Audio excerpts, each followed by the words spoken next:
Welcome everybody to another KarateBuilt Success Seminar. I am Greg Moody, Dr. Greg Moody, Chief Instructor, and I'm pleased to have, as usual, Senior Master Laura Sanborn here. Thanks a lot for being here, ma'am. Absolutely, sir. Looking forward to it. From our Cave Creek location. And then we have Mr. Dwayne Fleas, who we are working on getting him to test so he becomes a master pretty soon. And from the Cave Creek location, thanks for being here, sir. Yes, sir. Absolutely. All right. I had to squeeze that in there a little bit. All right. So we're going to talk about our topic today is, as we have in the last few podcasts, talk about our KarateBuilt Charter. It's the guiding principles for how we operate in our school. And the one piece we're going to talk about is taking responsibility. I'm really excited about this one today. Here's some background from all of us here. But one thing that we have in our charter, and we've talked about being a disciplined school, that we measure results based not on who we exclude, but who we include, and on students' constant growth from the moment they start to black belt and beyond. Last time we talked about black belt and beyond, and this time we're going to talk about how KarateBuilt Black Belts take responsibility to lead with integrity. So we're going to talk about that responsibility section today. Next time we'll talk about how we lead with integrity. And this is the key point. And first of all, I wanted to talk about, it's going to be coming up in my upcoming book on excuses versus responsibility. Excuses are any reason you have not to do something or not to succeed or not to accomplish something.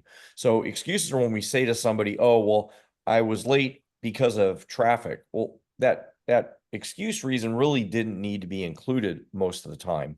In fact, what we're going to talk about in that book is how you really never need to make excuses or use excuses. And we commonly hear people say, well, I'm not making an excuse, but, and then the next thing they say is an excuse for whatever didn't happen.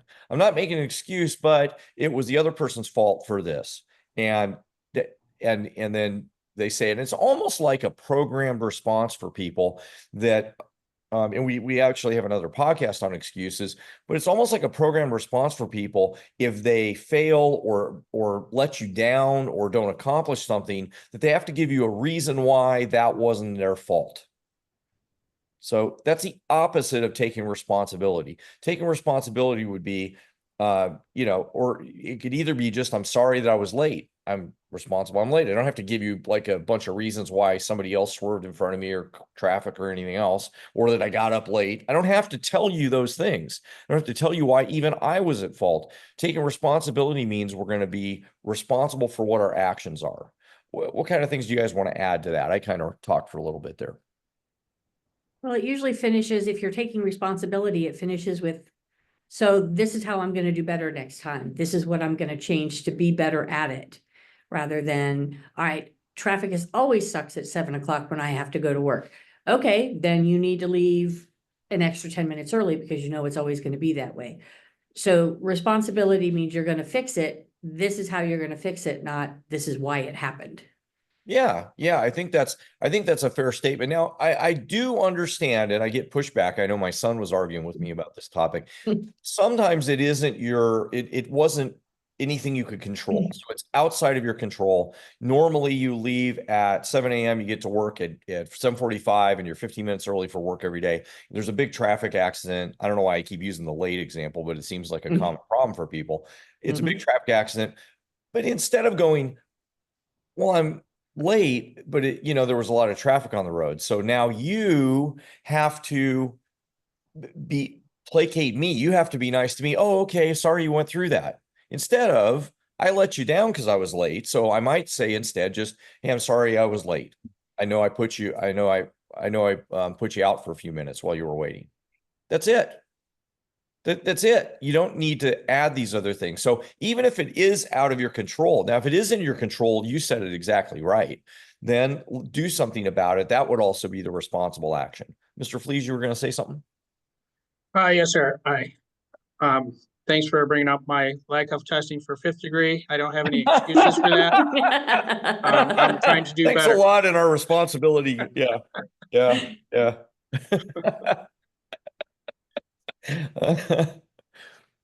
That's all. That was it? Okay. All right. Well, sorry about that. I thought just, we want you to test for 5th degree so bad. So part of our responsibility is to push you a little bit, So that's what we're doing. Master Sanborn. Yes, sir. On responsibility, taking responsibility shows you value the other person. That's versus, yeah. Versus, hey, I'm the important one. I'm late, but you have to live with it. Versus, I'm sorry, I put you out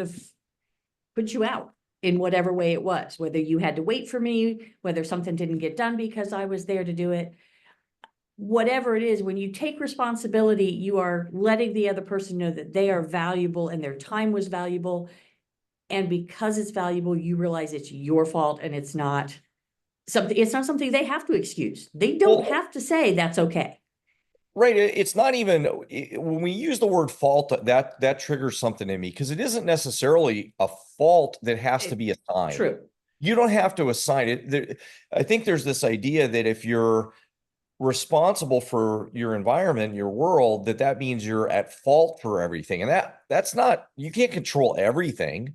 If you leave for work at 7 and you show up at 7:45 every single day, and one day there's a huge accident and something spills and you're there at 8:30 and somebody had to wait for you, responsibility would mean that I might say, sorry, I was late. And I know that put you out and you had to wait a little while. That means I'm responsible for not only what happened, but for, I'm responsible for the fact that it's late, regardless of, it's not a fault thing. It's not I did something wrong thing. Whereas excuses end up in the category of, I have to explain why I didn't do something wrong. And that's mostly not necessary. It's more necessary to take care of what needs to happen in the future or what needs to happen now. I mean, apologize, make you feel a little bit better that I realized your time was valuable, just like you said. And I think that's a great way to say it. So that's, hopefully people start some of the idea of responsibility and what it means. It means I'm responsible for what happens in my environment. I'm not responsible for assigning fault or blame. I'm responsible for taking action on whatever is happening now and what happens next. It doesn't mean we don't make it doesn't mean we don't make mistakes. Mistakes happen, but we're going to be responsible for what mistakes we make and then take advantage of or do what we need to do to make decisions. For example, you guys have goals in your school, some business goals in your school of our members that come in and keeping our members. We track those numbers. We're responsible for those numbers. We're not responsible for figuring out why. If there's something wrong, responsibility is we do something about it. Excuses is we tell the story about why it's not working out right. And if we didn't get one of the numbers is we're going to talk about responsibilities of student and responsibilities of instructors that come up in a little bit too. So let's move on from here. I love what you guys said about all that. We want to start with taking responsibility. What are some things and some examples of taking responsibility if you're one of our students? What are they have a whole list of things they have to do when they come into school. Our responsibility is creating that list, but their responsibility is a lot of things. They have a lot of responsibilities for putting their bag away, grabbing their card, being on time. If they were late, they have to raise their hand a certain way to come into class. So we teach this responsibility so that they learn self-discipline, discipline that they create themselves. What other responsibilities, or when you think about responsibility as a student, what do you guys think? One of the things I think about is how we started from 3 years old and on. That even the expectations of a 3-year-old is that they're responsible for their stuff. They have to carry their own bag. Their parent doesn't carry it for them once they're in. So they have to carry their bag and put it where it belongs. They have to take their shoes off, put their shoes where they belong. They have to get their card. Even the little 3-year-olds who can't read, get their card and put it where it belongs so that they hand it in. Go to the restroom before they take class. I'm sorry to interrupt you. They can't read, but they have their parent. And then they can ask their parent for help to help them find the card and then do it. So they can still do it.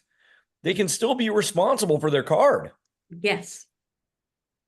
So we don't excuse the youngest students from it even. It's just part of the culture that we have is that everybody's responsible for the same thing from age 3 on up.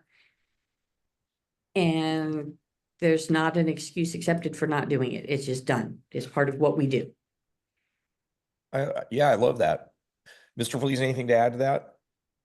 Yeah, even as far as being accountable for their own uniform and everything they need in their gear bag. They can't, I don't let them blame their parents. Well, my Yeah, mom wants my never. uniform, or I don't know where it is, or, well, it's your uniform. You should know where it is, and Yes. you need to verify that before you leave home so that you can have all your stuff. I love that you said that. And I think parents that are listening are going to love that you said that the kids are responsible. And I think sometimes as parents, there's a challenge. And I work with a lot of parents in my therapy practice and in the school. I've done that for 30 years. And that there's this challenge to know what the right thing to do is as a parent. How hard do I push my kid? We even have a podcast about pushing your kid. When is pushing okay? When's it not? And when's it critical? And when's it maybe too much? So we have to start understanding that when we teach them responsibility at this age, even at 3 or 4 or 5 or 10 years old, and we push them to have more responsibility on themselves and not make excuses and do the things this way, they're going to be more successful people. If you take over for them in areas that they could accomplish themselves, we're limiting their growth and their capabilities. Yes. Yes, sir. So we have a lot of things as a student. Responsibility as a student would be, and as they get higher in rank and higher in rank and higher in rank, we ask them to do more and more. That's why what we do is very different from like other activities, where if you're working on, let's say, softball, and you want to be a good softball player, you're working on the basic skills again and again and again to make that skill better. In our case, we're teaching new stuff, new stuff, new stuff, new stuff, new stuff, and more responsibility and more things for them to remember and learn and be capable of as they get higher rank. And one of those things, so I think the parents, what you just said, Mr. Fleas, it's a good segue. I want to come back to that for a second, that we help educate you guys as parents. And if you don't know, please ask us what responsibility you need to take and what responsibility your kids need to take and to push them to do more. But that leads us to the next one, which is responsibility as a parent. We ask our parents to be responsible for some things, besides bringing them for class and being on time. Because, you know, if the kid isn't on time and you probably have to drive them, you got to be responsible for that. What other things in terms of taking responsibility as a parent come to mind, as all three of us are parents here of different age kids? One of them is pushing their kid. We expect the parents to push their kid and help them achieve things. We know that, you know, a 3-year-old is not going to be able to do it all by himself. They just can't happen that way on some of the bigger things. And we expect the parents to be the ones working with us to push their kid to achieve more. Well, can I just a slight correction there? What we really want the parents to do is to teach Their the kids to push kid themselves. to push themselves. Yes. That's a really important concept at our school. We don't want you to push your kids. We want you to teach your kids to push themselves, which is actually harder.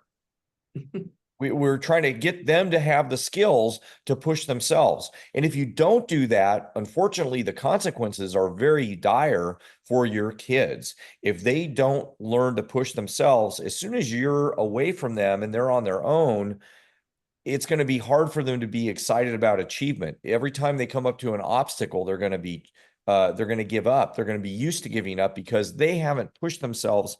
They haven't learned to push themselves independently. So teaching them to push themselves is one of the greatest gifts we can give our kids. In fact, that's the definition of discipline in our Life Skills of Leaders book. When we look at it, our definition of discipline is learning to push myself even when it's hard.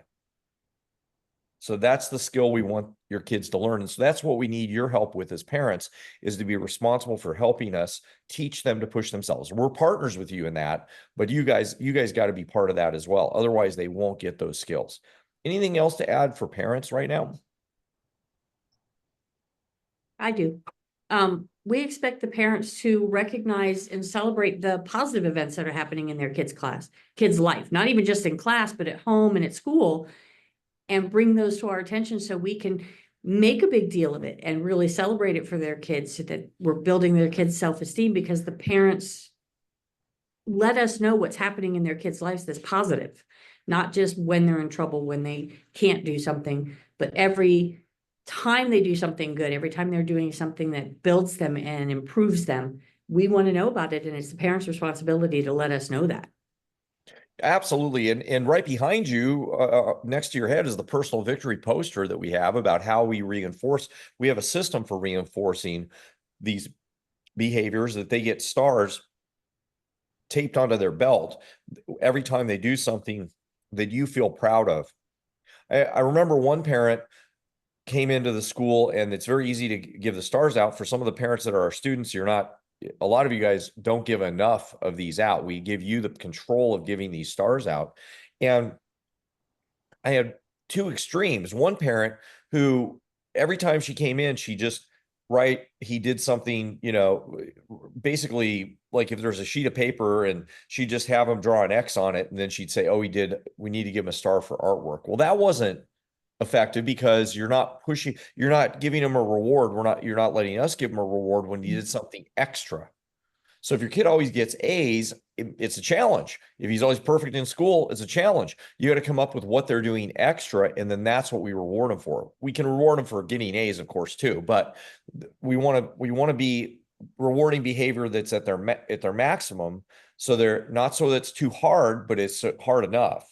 And then I see the other extreme where they're not rewarding the kids at all. They're not helping pay attention to those kind of activities they're doing in their life. They're not tying that into what they're doing in our martial arts classes. But it's not even about that. It's not paying attention to it themselves, because maybe there's another kid that got all A's and the parents like, great, my kid gets all A's, but they don't notice it because they're always getting A's.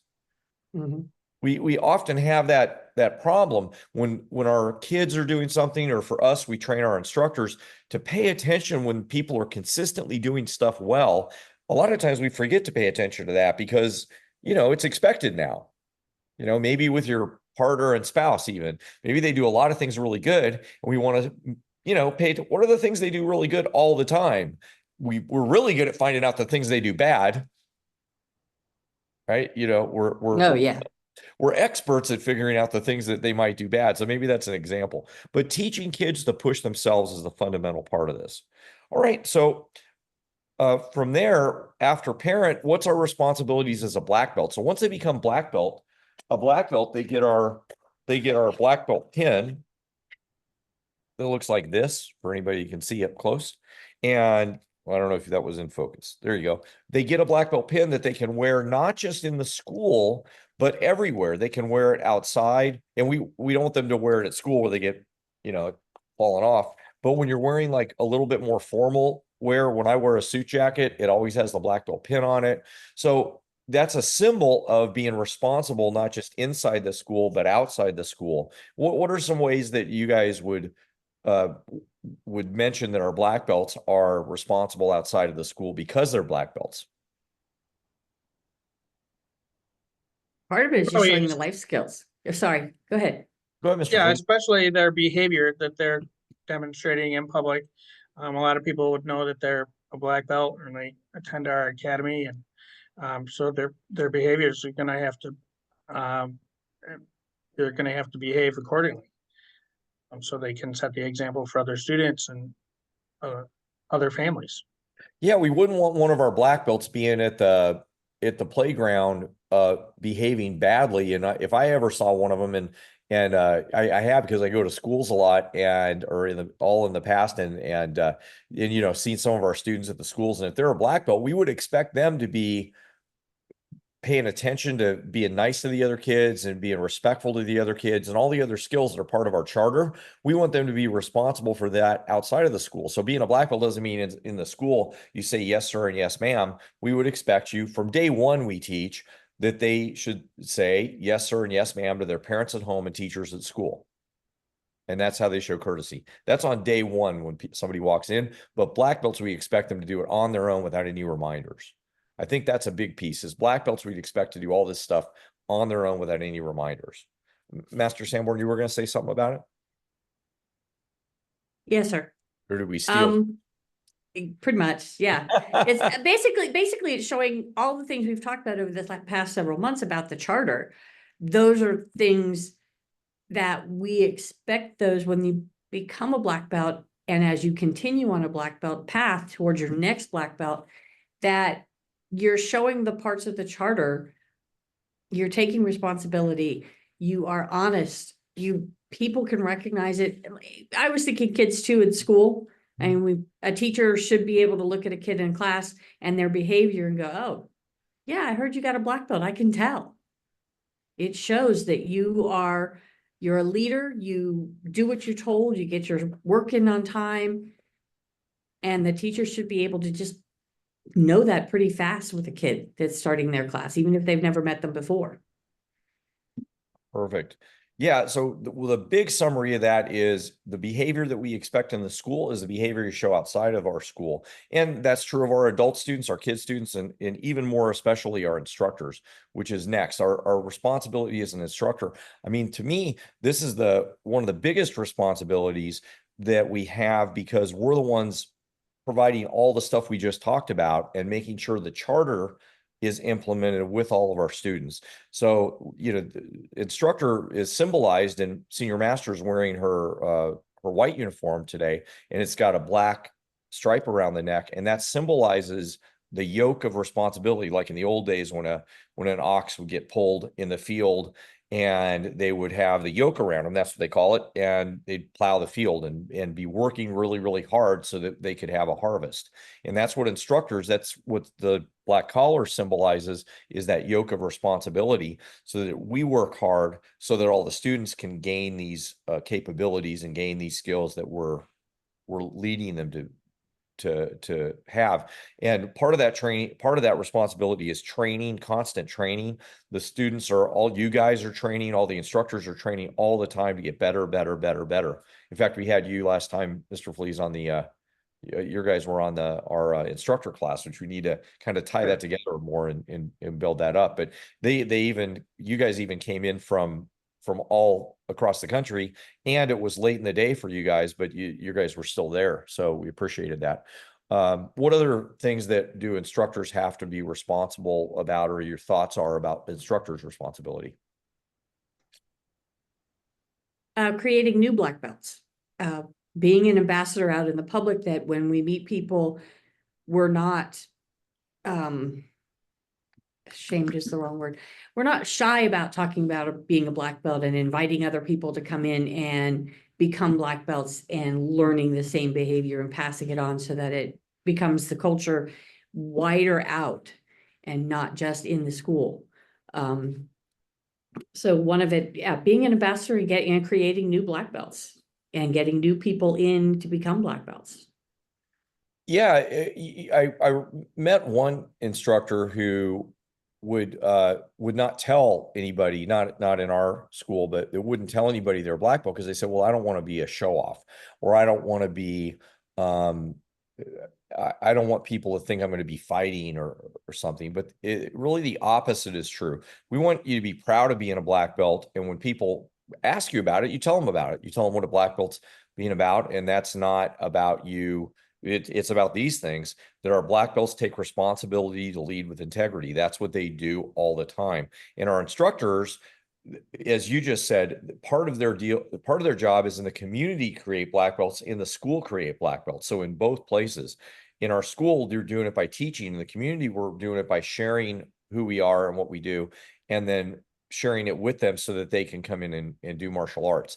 And we don't shy away from that part of our role as instructors is to bring other people in, because we want them, we know that this is going to be valuable for them. So it's in their best interest to be part of what we do. Anything to add there, guys, or Mr. Fleas? Just to set the example by setting your goals for your next testing and midterm. I was going to say that when you got me there. Yep. The goals for that's right. In fact, we're in black belt goal setting season now. And one of the things that we do in black belt goal setting season is we set our goal for our next two big events, two big ranks. In my case, it would be 9th degree black belt and grandmaster. So we set our goal, and I have a sheet at the school that has what year I would expect to test for 9th degree black belt, 2027. in the summer of 2027, and then become a grandmaster the next year in 2028. That's my goal. And Senior Master Sanborn's got her goal for 8th degree and Chief Master up on the wall at the school. So, and Mr. Flees, you've got yours up. So these are things that we take responsibility for, being role models for the students in all these different ways, in how we act and how we behave and how we look forward to new goals in the future. Good. Anything else to add, Part of guys? that, Go ahead. yes, part of that is just telling your own story to other people, because you don't know when what your story is might impact somebody else to becoming a black belt, to training physically, training mentally, and making that difference in somebody else's life because you told your story to them. So you're not ashamed of it. You're putting it out there for people. And, you know, mine is pretty ordinary. I was just a mom and I took class and I loved it. And that's how I got started. So when I tell other women about that, they're like, oh, I'm like, yeah, I was not athletic. I was not any particular out there, all beefy or anything. I just needed to get some exercise. And when I tell them that, it's a personal story for me, but it's also for them just, oh, that's not like spectacular start for any reason. It just went that way for me. So telling your story to somebody allows them to look at it like, oh, that's achievable for me too. Yeah, being vulnerable with other people about your story and how it was, the challenges that you might have had, it helps other people feel like they can connect with you. So I like that very much, that the idea is, as a black belt, we don't want to, on one hand, I just said, don't show, it doesn't look like showing off, but you could act like it's showing off. Well, I'm a black belt and I'm in your case, Senior Master Sanborn, a world champion and everything too. So people could hear that part of your story and think you were, super, super tough from the beginning, but to share that you were doing it for exercise and you had challenges along the way, then it makes people feel like they can connect with you. And I think for all of us, that's the way it is. Now, some of our instructors are, super physically talented from the get-go, and it was easy for them in a way on that component, but we've pushed them hard enough so it's hard enough in other ways, and they can share those stories. Okay, good. Well, I didn't have anything to add really as for responsibility, except for how we take responsibility in the world. I think we've kind of covered that. Our students, our parents, our instructors, our black belts, all are from, symbolized by the pin, are responsible for themselves and their environment in the school and out of the school. And if for you guys as parents that are teaching your kids and you want them to learn this type of responsibility outside of, school and outside of our martial arts school and outside of your household, then all these things can get modeled in our martial arts school in these ways that we've talked about. Anything else to add there about taking responsibility in the world? No, I think it's pretty much out there when you talk to other people and you act with integrity. You act like a black belt when you're out there. Yeah, it's just not keeping it in the school. And I think it applies to your relationship, your careers. We mentioned some examples of excuses versus responsibility with relationships, but that's true of careers, and it's true of your own personal growth.